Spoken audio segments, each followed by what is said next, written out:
네, 첫 시간에 이어서 두 번째 시간의 내용을 좀 배워보도록 하겠습니다.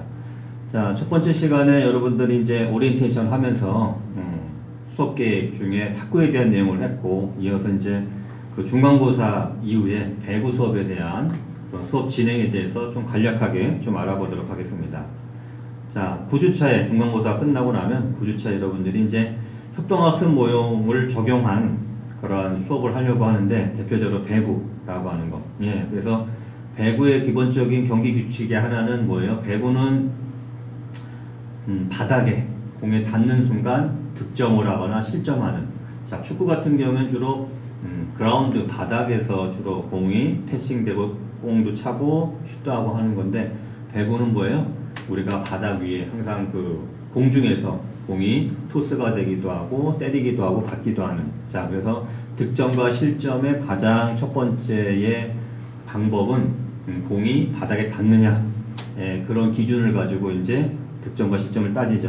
자, 그래서 배구는 공이 바닥에 닿지 않게끔 어떻게 해서든지 공중에서 공이 이렇게 이루어질 수 있는 동작들이 이루어질 수 있는 것들을 배워야 되는 거죠. 자, 그러려면 자, 배구의 기본적인 동작 중에 하나가 뭐예요? 토스예요. 토스는 양손에 여러분들 공을 가지고 우리 편에게 전달을 하는 그런 방법인데, 이 토스라고 하는 건 크게 두 가지가 있어요. 하나는 허리 밑에 있는 공을, 낮은 공을 걷어 올리는 언더핸드 토스가 있고, 그리고 어깨 높이에서 공이 오는, 그래서 어깨 높이에 있는 공을 더 위에 손을 뻗어서 위로 보내주는 동작, 이것을 오버핸드 토스라고 하죠. 예, 그래서 언더토스, 오버토스에 대한 기본 동작들. 자, 그래서 여러 종목들이 있지만 특히 배구에서 이 사람이 배구를 오랫동안 했는지 잘하는지 못하는지에 대한 기본적인 기준이 되는 것이 뭐냐면 이러한 토스예요. 특히 토스 중에 오버핸드 토스. 자기 손가락을 삼각형으로 만들어서 공을 머리 위에서 전달하는 그러한 동작이 오버핸드 토스인데, 오버핸드 토스를 잘, 다시 얘기해서 뻣뻣하지 않고 이렇게 손목 스냅을 잘 이용해서 전달한 사람, 그런 사람도 배구를 좀 잘하는구나, 오랫동안 좀 배구를 했구나 라고 하는 걸 한눈에 볼 수 있는 동작이 대표적인 오버핸드 토스다라는 얘기죠. 자, 그래서 기본적인 언더핸드 토스 그리고 오버핸드 토스에 대한 동작을 좀 배워보도록 하고, 자, 그리고 이 토스라고 하는 거, 자, 숙달이 되면 그 다음에 마찬가지 탁구와도 마찬가지지만 게임이 처음 시작되는 동작들, 우리가 이것을 서브라고 하는데, 예, 공을 강하게 타격해서 멀리 보내는 동작이 서브예요. 서브는 마찬가지로 머리 위에서 하는, 남자 선수들이 머리 위에서 하는 오버핸드 토스, 서브가 있고, 그리고 초등학생이나 좀 근력이 좀 떨어지는 그런 일반인 같은 경우에는 무릎선에서 팔을 펴서 걷어 올리면서 맞히는 언더핸드 토스, 언더핸드 서브가 있어요. 네. 두 가지 서브를 한번 배워보고 이 서브 넣는 법을 숙달시킨 후에 이제 시합을 해볼 거다라는 얘기죠. 자, 그래서 서브가 이루어지면 공을 받는, 상대방이 공을 받는 동작을 리시브라고 하죠. 그래서 이 리시브 동작까지 해서 배구가 이제 마찬가지 네트를 통해서 탁구와 같이 마찬가지로 랠리가 되는 그러한 동작들이 우리가 배구 게임에서 많이 볼 수가 있어요. 자, 그러면 우리가 이제 배구라고 하는 것의 기본적인 경기 규칙이나 룰을 한번 보면, 첫 번째 네트를 기준으로, 우리가 대표적인 네트형 게임이라고 하는데, 네트를 기준으로 해서 한 팀의 팀 구성원이 6명. 자, 이런 경우에 우리가 일반적으로 선수들이 하는 그런 팀 구성이 6명이고, 초등학생이나 일반 동호인들이 하는 그 배구를 우리가 9명이서 해요. 그래서 6명이서 하는 배구를 우리가 6인제 배구라고 하고, 9명이서 하는 배구를 우리가 9인제 배구라고 해요. 그러니까 아무래도 정해진 그러한 그 코스 위에 6명이 서 있는 거하고 9명이 서 있는 거, 아무래도 9명이 서 있는 그러한 공간이 더 조밀하면서 뭐예요? 공을 떨어뜨리지 않을 수 있겠죠. 6명 같은 경우에는 그 스페이스가, 개인 간의 스페이스가 넓다 보니까 공이 떨어지는, 그래서 그걸 커버하는 동작들이 또 매우 또 중요하겠죠. 그래서 6인제냐 9인제냐에 따라서 배구의 또 방법이 또 달라진다는 얘기죠. 그래서 6인제, 배구, 9인제 배구를 우리가 구별할 수 있다는 얘기죠. 자, 그리고 이런 협동학습 모형은 이러한 기본적인 동작을 한 주 정도 또는 2주 2차 시에 거쳐서 가르쳐 준 후에 그 다음에는 계속적으로 게임 위주로 할 거예요. 선생님이 이제 배구 수업 같은 경우에는 탁구와 같이 계속 매 차시마다 반복 숙달하고 연습하고 게임하고 이것이 아니라 이 배구는 한 차시, 두 차시의 기본적인 동작을 가르쳐 준 후에 모든 별로, 팀별로 이루어지면 그 팀에서 알아서 언더토스도 연습하고 배구 토스도 연습하고 모바일도 연습하고 서브도 연습하고 리시브도 연습하고. 자, 그래서 그 팀에서 주장, 우리가 얘기하는 주장 학생을 뽑아서 제일 잘하는 학생이 되겠죠. 그 학생이 그 팀의 구성원을 잘 이끌어서 계속적으로 좋은 성과를 낼 수 있는 연습 또는 결과 이런 것들을 도출하기 위한 방법. 그래서 그 이후부터는 첫 시간, 2시간 이후부터는 자유롭게 여러분들이 연습할 수 있는 걸 줄 거예요. 그리고 매 시간마다 팀별로 게임을 할 거예요. 자, 그래서 팀별로 게임을 하게 돼서 이긴 팀은 계속적으로 플러스 1점씩 올라가서 나중에 우리가 수업 성적 평가 방법 중에 팀별 점수 20점이 있어요. 그래서 한 팀에서 한 학기 동안 4번 싸웠어요. 그래서 4승을 했다. 그러면 여기는 제일 4승에서 성적이 좋으면은 그 팀원의 점수들이 다 A가 될 거고, 팀별 점수에서 만약 3승 1패 했다 그러면은 B를 받으면 다 팀원 점수가 B고, 우리가 2승 2패 2번 이기고 2번 졌다 그러면 뭐 C가 될 거고, 나 4패 했다 그러면은 뭐 최하 점수가 받겠죠. 자, 이런 식으로 기본 동작 위주가 아니라 배구 게임 위주의 그러한 방법을 진행하려고 해요. 그래서 그 방법에 대해서 여러분들이 계속적으로 매 차시마다 여러분들이 적극적으로 열심히 하면서 결과를 좋게 가져오면 돼요. 자, 그래서 그러한 그 실전 배구 게임을 통해서 여러분들이 팀별 게임을 할 거다. 그리고 마지막 기말고사는 간단하게 언더토스, 오버토스 10개씩. 이건 개별 평가죠. 그래서 언더토스, 오버토스에 대해서 한번 배워보다라는 얘기죠. 자, 그래서 한 학기 여러분들이 이제 탁구 또는 배구 이 두 가지 종목을 잘 숙달하고 그리고 재밌게 좀 내 걸로 만들어가면 나중에 이제 현장에 가서 체육 수업을 할 때도 좀 더 자신 있는 수업을 할 거다라는 거죠. 자, 그래서 간단한 여러분들한테 이제 그 강의 계획을 얘기를 했어요. 자, 그러면 자, 다음에는 여러분들이 이제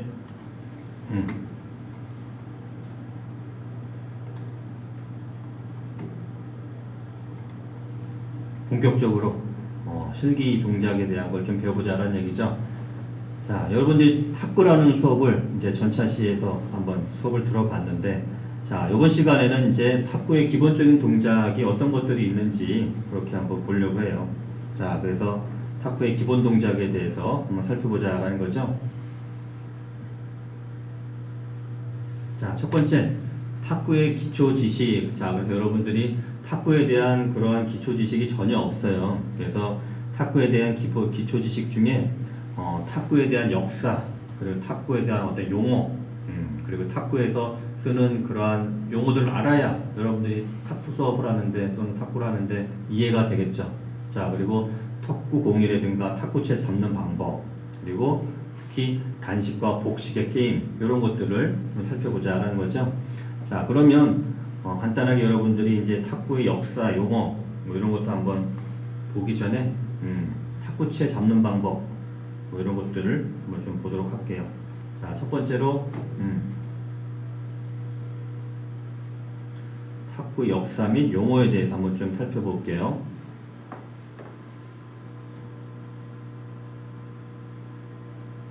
하나 먹고 10분 만에 잠들었어요. 50대가 넘어가니까 수면 장애가 생기더라고요.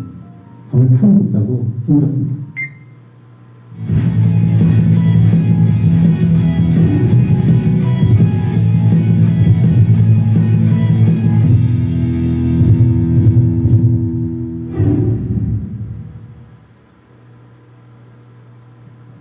안녕하세요, 대롬입니다.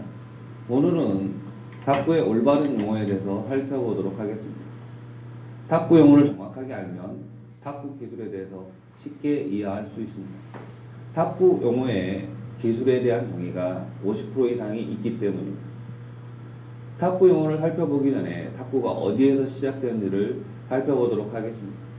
지금 보고 있는 화면은 대한탁구협회에서 캡처한 것인데 탁구는 영국에서 시작되었다고 보는 것이 타당하다고 합니다. 지금 보고 있는 화면은 스포츠정책과학원에서 발간한 체육 지도자 훈련 지도서 탁구 편에서 캡처했는데 1922년에 영국에서 핑퐁협회와 테이블 테니스 협회가 결성되었고 영국, 오스트리아, 독일, 헝가리, 웨일즈 등의 유럽 국가에 의해서 1926년 1월에 베를린에서 국제탁구연맹이 창립되었습니다. 이처럼 탁구는 영국에서 탄생했기 때문에 용어 또한 영어일 수밖에 없습니다. 한국에서 탄생한 태권도 용어는 한국말일 수밖에 없는데 태권도를 배우는 외국인들도 한국말로 된 용어를 따라합니다. 탁구도 영어로 용어가 이루어졌기 때문에 이를 따라야 합니다. 물론 대한탁구협회에서 영어로 된 용어를 한국말로 번역을 해서 사용할 수 있지만 그렇다고 해도 영어를 사용할 때는 이를 정확하게 사용해야 합니다. 야구에서도 야구 용어를 제멋대로 사용하다가 네티즌들의 문제 제기를 받아주어서 올바른 용어를 사용하는 운동을 했고 지금은 정확한 용어를 아나운서, 해설자, 그리고 지도자들이 사용하고 있습니다. 탁구도 정확한 영어를 사용하면 용어에 포함된 기술을 바르게 이해할 수 있습니다.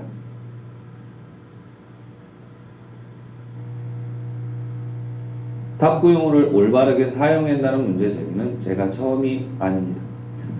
지금 보고 있는 화면은 솔찬님의 블로그 글인데 2017년 8월에 탁구 용어를 잘못 사용해서 나타나는 페어와 올바른 용어에 대해서 정의를 하고 있습니다. 그리고 선수를 가르치는 일선 코치님들이 자신의 글을 꼭 읽어보았으면 하면서 호소를 하고 있습니다. 솔찬님 뿐만 아니라 한국의 탁구 기술에 대해서 번역을 해서 고슴도치 카페에 소개하고 운영했던 고슴도치님도 올바른 용어를 사용해야 한국 탁구가 발전한다고 호소를 했고 올바른 용어를 사용하지 않는 회원들에게 일일이 잘못된 점을 지적했습니다. 한국 탁구 현장에서는 국적불명의 용어들이 지배하고 있는데 이를 바꾸기는 쉽지 않을 겁니다. 하지만 탁구 발전을 위해서는 정말 필요한 사항이기 때문에 또한 야구는 수십 년간 사용한 국적불명의 용어를 바꿨기 때문에 탁구도 용어를 바꿀 수 있다고 생각합니다. 솔찬님 블로그를 보면 정확한 탁구 용어를 알 수 있는데 이 자료를 보면서 이런 논의가 확산되기를 바라면서 솔찬님이 정의한 용어들을 가능하면 국제탁구연맹이 소개하는 기술들을 가지고 소개를 하겠습니다.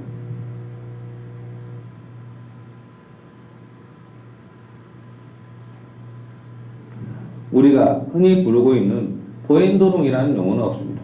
솔찬님이 잘 설명해 주신 것처럼 포핸드롱이 아니고 포핸드 드라이브라고 불러야 합니다. 포핸드 드라이브는 포핸드 타법이 기준이 되는 샷으로 날아오는 공을 가능하면 똑바로 쳐서 앞으로 보내는 스트로크를 말합니다.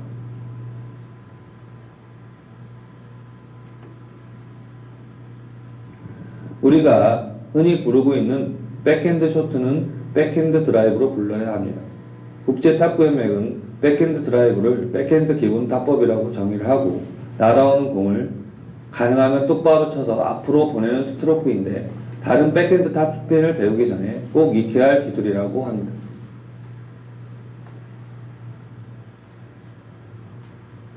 우리가 흔히 부르고 있는 포핸드 드라이브는 포핸드 탑스핀이나 포핸드 루프를 불러야 합니다. 국제탁구연맹은 포핸드 탑스핀을 현대 탁구에서 가장 많이 사용하는 기술로서 포핸드로 타격해서 탑스핀을 만들어주는 스트로크로 정의를 합니다.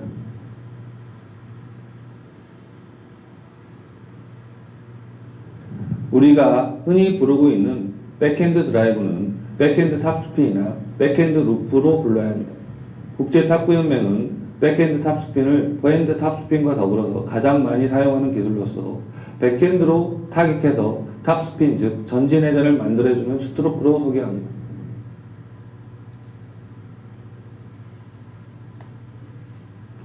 우리가 흔히 부르고 있는 포핸드 커트는 포핸드 푸시로 불러야 합니다.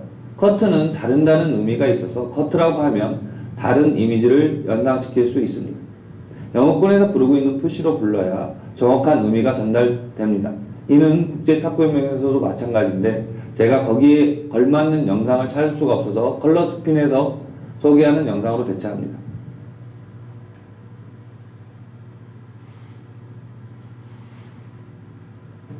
우리가 흔히 부르고 있는 백핸드 커트는 백핸드 푸시로 불러야 합니다. 커트는 자른다는 의미가 있어서 커트라고 하면 다른 이미지를 연상시킬 수 있습니다. 영어권에서 부르고 있는 푸시로 불러야 정확한 의미가 전달됩니다. 이는 국제탁구연맹에도 마찬가지인데 제가 거기에 걸맞는 영상을 찾을 수가 없어서 킬러 스핀을 소개하는 영상으로 대체합니다. 커트가 아닌 푸시로 부르면 밀어주는 기술을 명확하게 알 수 있습니다. 국제탁구연맹에서도 리시브 기술의 기본은 짧은 푸시가 기본이라고 설명하고 있습니다. 국제탁구연맹에서도 커트가 아닌 푸시로 부르고 있습니다.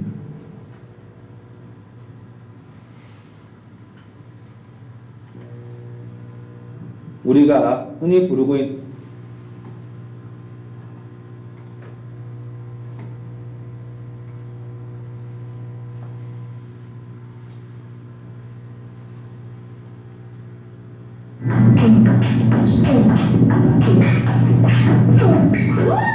멋진 스매싱으로 마무리! 예. 근데 또 아무 그런 몸에 시험용 코트는 단식과 복식에 상관없이 최저 기준이 가로 7m, 세로 14m, 높이 3m 이상으로 정해져 있으며 탁구대의 높이는 76cm,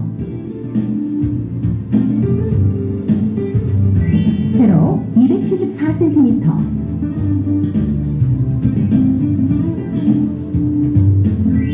가로 152.5cm, 네트의 높이는 15.25cm로 정해져 있으며 코트의 경우 기준보다 넓은 것이 많은 움직임과 안전을 위해 좋다.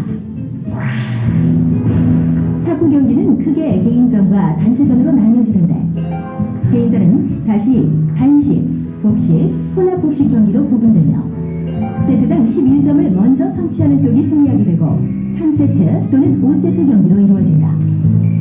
경기는 최초 서브권자가 2번을 연속해서 서브한 후 상대에게 서브권이 넘어가면 경기가 끝날 때까지 반복된다. 만일 10대 10 동점이 되면 서브를 1회씩 번갈아 넣으면서 2점을 계속해서 선취해야 게임에서 승리하게 되며 자리의 2대는 세트가 끝날 때마다 실시한다. 경기 규칙을 한번 배워볼까요?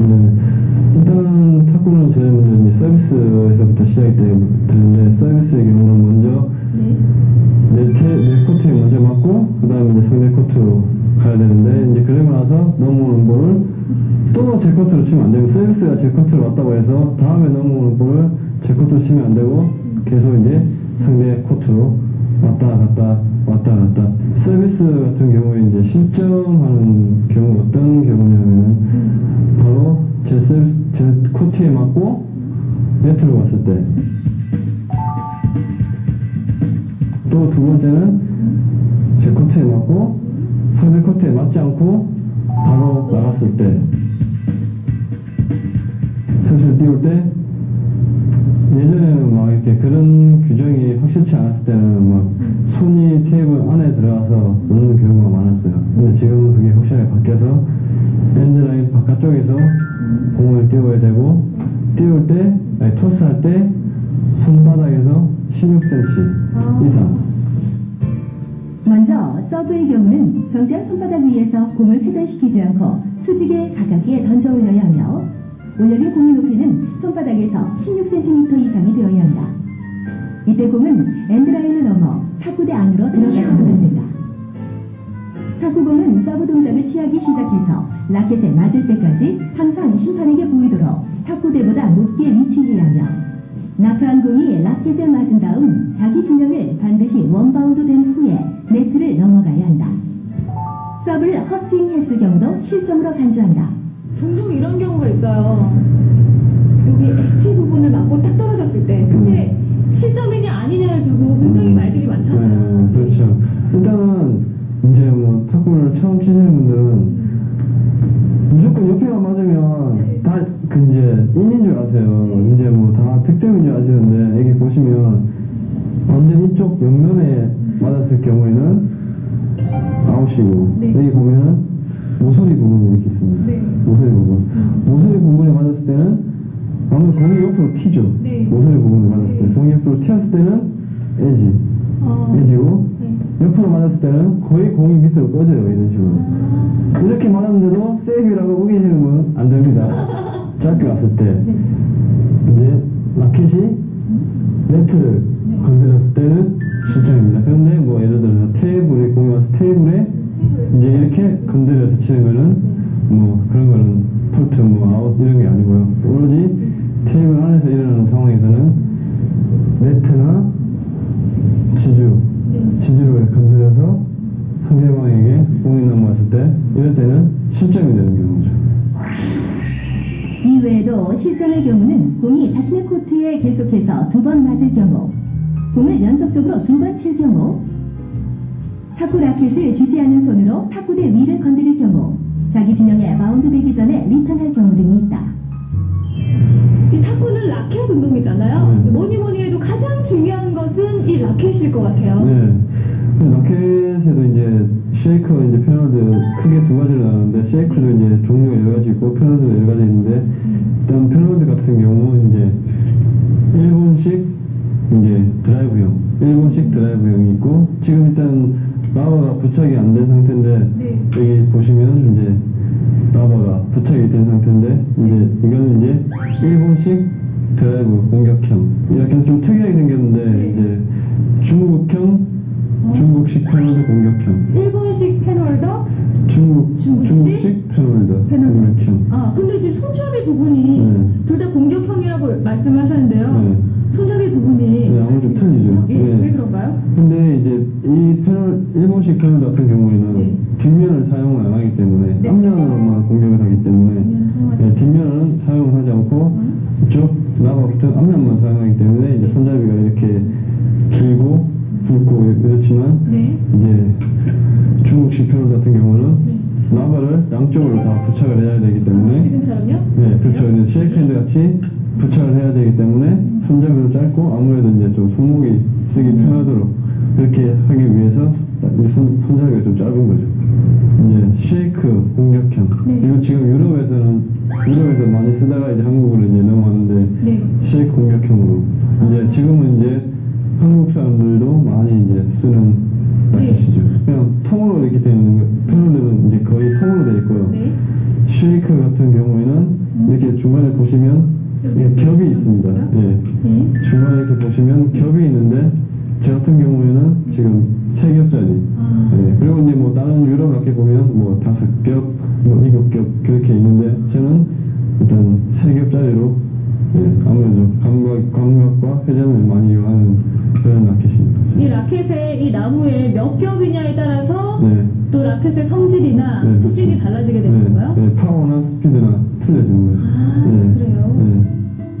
라켓은 크게 패널도형과 세이크핸드형으로 나누어지는데 수비형, 공격형인지 아니면 전진형, 드라이브형인지에 따라 선택 방법이 달라진다. 패널도형에는 모난형의 일본식과 둥근형의 중국식이 있는데 일본식의 경우는 드라이브나 용타법에 적합하고 둥근형의 중국식 패널도형은 양면 사용이 가능하며 쇼트나 전진 속공으로 적당하다. 세이크핸드형은 양면 사용이 가능하며 요즘 가장 보편화된 라켓으로 사용되고 있다. 라켓은 나무판에 고무가 부착되지 않은 나무 탁구채 자체를 말하는데 크기, 모양, 무게에 제한은 없지만 반드시 목재를 사용해야 한다.